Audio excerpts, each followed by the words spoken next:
Let me finish. Okay. You should at least do me the courtesy of letting me finish. Make it very quickly. Make your point very quickly. This is in any way an effective discussion. If you don't want me to talk, I'll keep quiet. Well, I can't talk, Rahul, unless he lets me to talk. There's no point in my just shouting. Make your point briefly. Make your point briefly. Explain the contradiction, Lalitha Kumaramangalam. There are others, several of us on the panel. The fact also remains. Yes.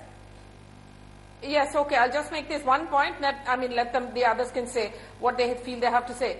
The fact is that the amount of money that's been pulled out of the system in terms of the lakhs of crores of rupees that are missing, in terms of the bribes that have been paid, the scams that have happened, and the prices that should have been, the amounts that should have been collected by the government in many different fields, whether it's coal or 2G or whatever it is, you can go on endlessly. That's also added to the economic burden of this government. Right. We have a huge, Fair massive enough. You made a point. Let's put it to the test. We have to clear up. Let's put it to the test.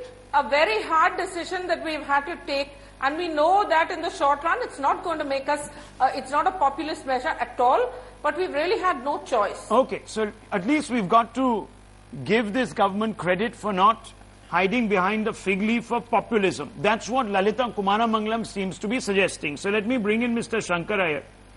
Mr. Shankar Iyer, what do you make of this? Do you think that this is what the Aam Aadmi needed at this point, and do you think this is the tonic that the railways in specific needs?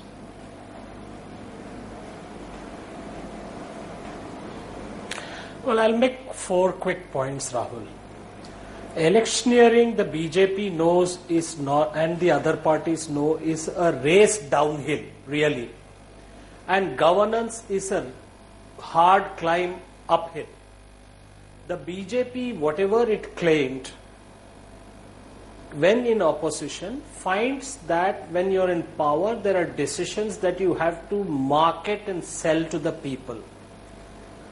It is nice to hear saying that they didn't hide behind populism. Then why are they saying that this was a decision taken by the Congress? Either one of them has to be true. The fact is that the budget, railway budget, is very far away. It's only 20 days. And the argument that we had to implement a decision taken by the Congress is fig leaf and a lame and pathetic argument, because governments roll back their own budgets. What's the big deal in rolling back something the more important point is that just now we are seeing a lot of motion. Let's not mistake it for movement. The real reforms have not yet been done. The real steps have to be done. Having said that, the BJP seems to be approaching the same trap hole that the UPA did, of failing to communicate, having a discourse, explaining rationale. If this decision had been taken during the railway budget, the rail minister would have an opportunity to explain the pathetic state of the railways, which he didn't get. If it was taken in the context of the budget, then the country would have been informed how the economy needs real structural reforms. It's not about an individual, it is not about an event. Very interesting. Professor Nalapur, why is it being done outside of Parliament and without a preface? Well, Rahul, if the theory is that this needs to be done as quickly as possible, then every week counts and 2 weeks counts a lot. But I just want to take on to Ms. Kumaramangalam's point about lakhs of crores being stolen. Now, we haven't yet had any situation in which any of the individuals who have stolen these lakhs of crores have been proceeded against. Till today, I have not heard of any indictment, any charges about the individuals who have stolen these lakhs of crores.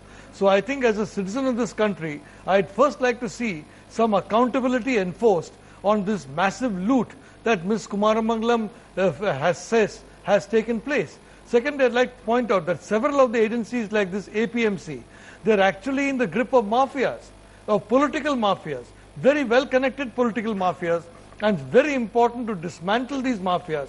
So we need that also to take place. These are the hard decisions that need to be taken. Raising prices is an easy decision. The hard decision is breaking political mafias. The hard decision is bringing to book and sending into jail those who have stolen the country of lakhs and lakhs of crores. Because all the slew of measures that Mr. Jaitley announced were perhaps all repeated ad nauseum at every interim over the last 3 years by the UPA when it came to talking about the spiraling prices of vegetables. See, the point is very simple. Can anything come out of it? APMC, can you abolish it? You have to clean it. You have to set in guidelines. You have to protect the farmers also. If you leave the farmers to the traders, you think they can even do anything at all? There'll be a total monopoly. Nothing shall happen. Nothing shall happen there. You have to put in the guidelines there and ensure that the farmer gets a minimum price at the intervention of the APMC, and the APMC does the job. If the APMC is not doing the job, make them do the job. Just to throw them away. See, today it's very easy as such to say, okay, just shoot everyone around. Delist. But where is the answer to that? Can the farmers today afford to go to the market and talk to the consumer directly? Is it possible? Is it possible? Not at all. Not at without all. investment in, Not at all. in cold chains, not without investment in No, infrastructure. absolutely right. So you're saying this is all in eyewash. It's all in eyewash because will the never real see the light of issues the are day. not being addressed. The mafias are not being broken down. That's what you're suggesting. Yes, Rahul, Professor. we Yeah. have technology now of communication and dissemination of information which make it very easy to tackle these mafias. So it's quite possible to do that. No, please do that. I'm sure you'll agree that the farmer is getting a raw deal and middle people and Absolutely. Look at the speculators graphics. are getting all the money. Farmers have But always got a raw deal. Traditionally, they have been all BJP supporters. Yes, the traders. The traders. The traders, the middlemen will deal with them. Even if they are delisted, as Mr. Arun Jaitley pointed out the other day, the state governments will have to take charge. The centre can always pass on the blame to the state governments and say that they are not doing enough on the... We have already heard of cartels existing in Maharashtra and Karnataka where potato is being hoarded. Yes. Onions are being hoarded. So obviously these have to be broken down. And who will break them down? The state governments will have to act, but they must have the whole backing of the centre. Is that backing going to be given by the central government, knowing full well their political associations and their political allegiance? So obviously these are questions which have to be answered in due course. They have to be answered, But and you so have to- far we haven't got many answers, Mr. Vinod Sharma. That's the fundamental point. We are looking at a situation where history seems to be repeating itself, and there are no real solutions that seem to be offered, except for the old hackneyed ideas. I think, Rahul, we are putting the cart before the horse. Okay. First of all, I'd like to point out that when you talk about the political class in this country, and with all regards to Mrs. Kumaramangalam, we are dealing with a set of hypocrites. You know, they take positions as per their convenience, and they make a fool of ourselves. Their stock in trade is beguiling the people of this country. I remember in Delhi, onion prices were a huge issue, Rahul. Indeed. And I go and buy my own vegetables every morning because it's a great tension buster for me. I go every morning to buy vegetables. And the day... Well, it's a tension buster if your budget is expanding. No, tension buster because is being for in the us, middle of some green. For us, It's when we tension go out buster. there and we want to buy vegetables, in a it city- adds to the woes and the tensions. Rahul, On a in lighter city- note, in a city Mr. of Sharma, concrete, it's always good to be in the middle of some green, you know, some island of green. Yes. So I go buy my own vegetables. Okay. And frankly, after the elections were over in Delhi, and a government wasn't formed because of the hung assembly, you know, the onion prices, the onion which was being sold were 80 rupees to 100 rupees. I bought it from Mother Delhi at 30 to 40, I think it was 40 rupees a kg. Okay, the And point I is- asked the guy, I said, what has happened? Okay. There's no government in Delhi today. There was a government earlier. But which this is has a been defeated. nationwide problem. No, So that's that- what exactly the point. Yeah. Rahul, the question here is, and the UPA needs to address this. And every single... The UPA political- or the NDA? So NDA and UPA both. Okay. Every single party needs to address this. Yes. That when in the run-up to the elections, you speak with such, you know, unrealistic flourish, and you raise popular expectations sky high, Yes. it is very difficult to temporize those expectations. Now, the decision that the NDA has taken with regard to the railways, I think is arguable. It can be sold to the people. Yes. But then, till now, अभी तक तो वो सपनों के सौदागर थे. Well, okay. अभी सपने तोड़ने का टाइम आया. As No, Shankar they have to Iyer break- said, they have to break- electioneering is a they have race to- they have to downhill. break- Governance is a hard climb uphill. That's what I'm saying. And it's obvious that this should have been communicated because that's part of governance. if you're Now, selling dreams, Professor Anand Kumar, broken you know, dreams the today. fact of the matter is that today we are being caught unawares or perhaps underprepared because a case hasn't been made. But there is a case and we can't run away from it. Whether it's the Aam Aadmi Party, whether it's the Congress, whether it's anyone else in opposition, it's incumbent upon them to support this move because it cuts through decades of populism and addresses an issue.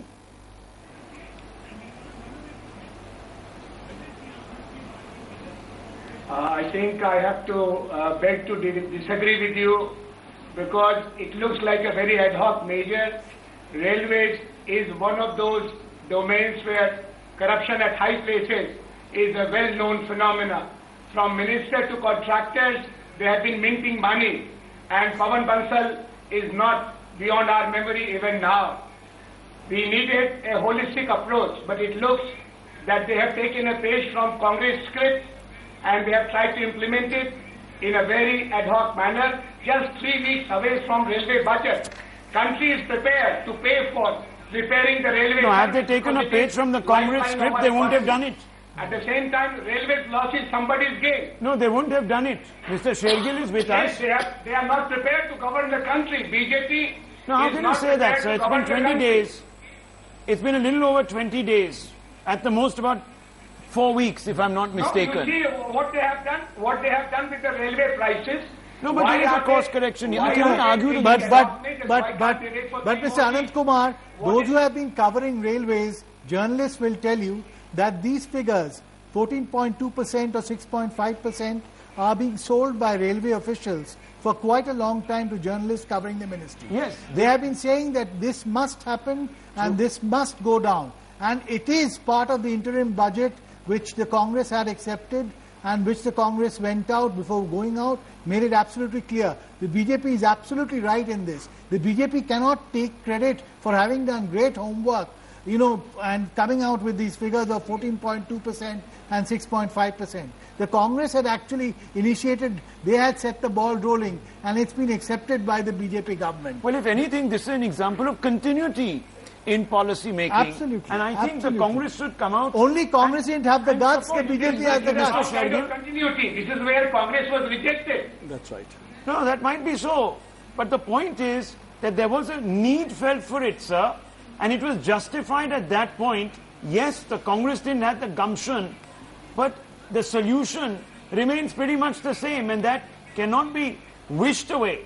And therefore, I want to bring in Mr. Shergill. Instead of grandstanding, Mr. Shergill, and taking pot shots at the government, I think you should come out and compete for credit and say, look, we told you so.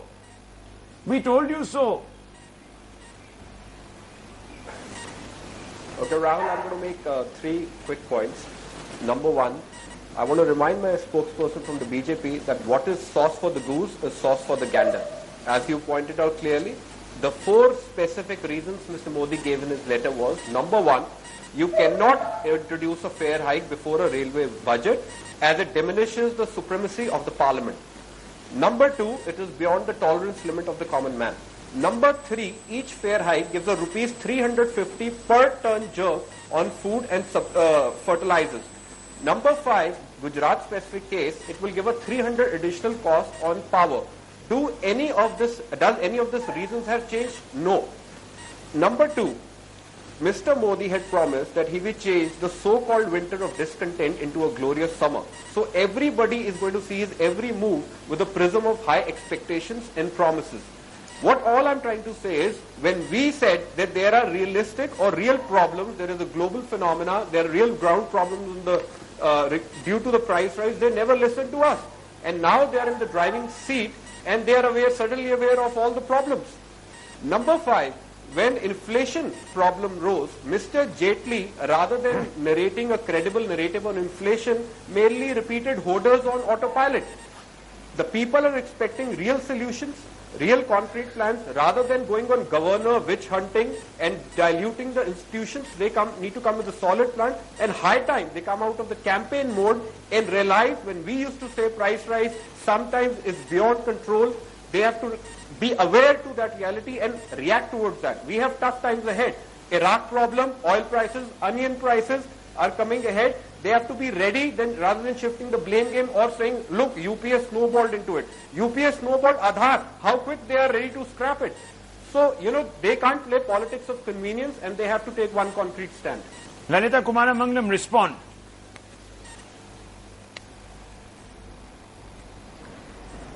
It's ironic that somebody who's been in part of a party that was in power for 10 years and presided over the economic downslide of the country, the downslide for the last 10 years, is taking pot shots at the BJP while simultaneously saying that we have to take the hard decisions in order to be able to govern effectively. With regard to specifically what we are talking about, that is price side, as we all know, there are several factors that contribute to it. I'm not going to give an economic lecture here, but for some time Prime Minister Modi has been saying that we are going to have to bite the bullet. He's been saying that we need to take some very, very hard measures and decisions. So why did he write letters? Let me assure the panel here, not just the panel, but everybody one who may second, be watching this one show, second. that You're not addressing the 4 points.